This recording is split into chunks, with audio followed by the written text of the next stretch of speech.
All right, welcome back. Last video tonight. Well, only did one so far, so this is the second video for the night. But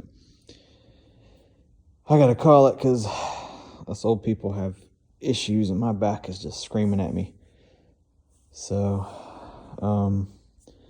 aileron. This is the right wing. Right wing was the easier of the two. I mentioned that in the last video. That's going to be the one that's really going to take a lot of work to get the servo in. This one, I had to remove about 1/8 of an inch at the very tip of the ply, and almost the same all the way across. I was trying to angle it, and I had it in there. I had the screws in, then I went to put the hatch on, and this screw, I actually used a different screw than they provided. They provide these silver ones. Nothing wrong with them. They stick up a little bit more, and they're longer, and they're more of like a wood screw, so they tap it a little easier. But they do stick up a little bit more, and I went with these. These are what I used last time. These little nice little kind of button head screws. They're shorter, they're not as thick, and they're finer threads. So you have to be real careful. These holes were already drilled, and I didn't have to upsize them. These, you have to be careful. It'll break or crack if you're not careful with these bigger ones. But I did that because I got the servo in there, and I put that screw in it, and I couldn't get the screw down, but like 2 turns, and it was hitting the servo. So what I did was I took it back out. I went down. I said to hell with the angling, and just lowered. And I'm having to use, because the way it's in there, you can't just get the Dream sanding drum. So I was taking this guy, and I was just sitting there, and I was shaving off the top layer, doing 1 ply at a time, and that where the T-mount is, and I was just back and forth, shaving it and working it down, keeping it as level as I could, and then I would scrape it with the flathead screwdriver to kind of get loose stuff off. But I got it down, and then when I used it, and I dropped it probably from touching the top skin to just enough to get this screw in there without it hitting. So, and I went ahead and put the hatches on just to kind of see, because last one I had to trim. This one, that's way more aileron than you need before it even hits, and vice versa.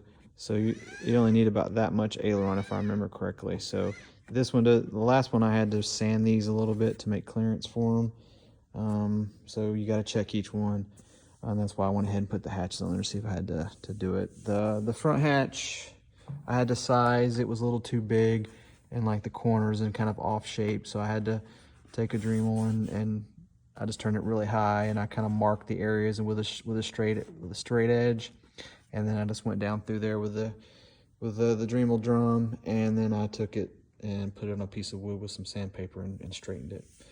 That has to be drilled. I got to go find my tiny drill bits before I can do that. And I moved on to the flap servo. I'm probably just going to call it. I said I was going to get this in, but I went ahead, and this was cut across here. If you remember, I went ahead and opened that up.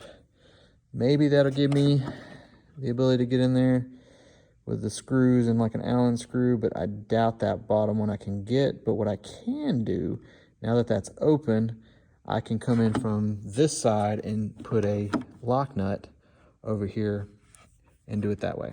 So that'll be the way I'm going to do it. And just like the last one, this is the hardware that you get. You get this rod here, 2 ball ends, screw, lock nut, and a washer, and the screws to hold the servo. So I won't be using, but probably 2 of these each side, and then using a screw and a nut on the forward ones. But the problem I ran into last time,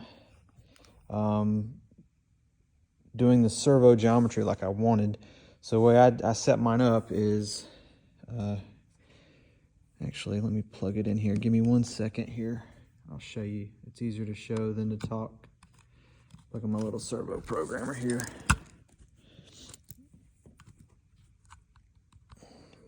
Plus it's starting to get cold out here. I don't have any insulation on this place yet because I can't until I finish the outside. But so anyways, if you can, oh man, that's so hard to see. Here we go. See if this will work.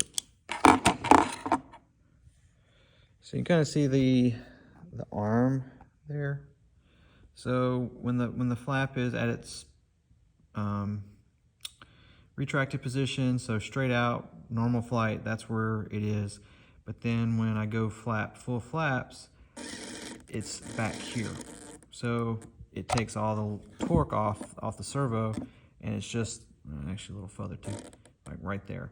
So when it's down, it's pulling against the shaft versus the motor.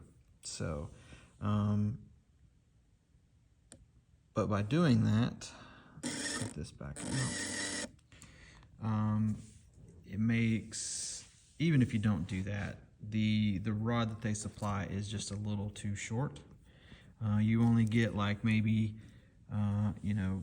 5 millimeters of threads on that ball. When if you actually threaded it all the way up, it will actually cover the thread. Well, not about right there is what you're going to get, and it only gets the tip when you do it normally. So I have these titanium turnbuckles that I got, and these are about the same length as the ones I used on the last one. They're about 75 millimeters. So, and this allows me to get the ball all the way down on these and set it up like I want. So that is where I'm at, and I'm going to call it because my back is killing me. So I'll finish this tomorrow, and I have to finish that wing, and then I think I'm going to jump back to the rudder servos and shim them, which is probably the hardest part of this entire build. Normally, when you don't have a lot of issues. This one, I just had a lot of issues with this model. So Mr. Kim owes me a case of beer, and it's dry January, so we'll have to wait till February. But anyways, yeah, that's it. You guys have a good evening. Take it easy.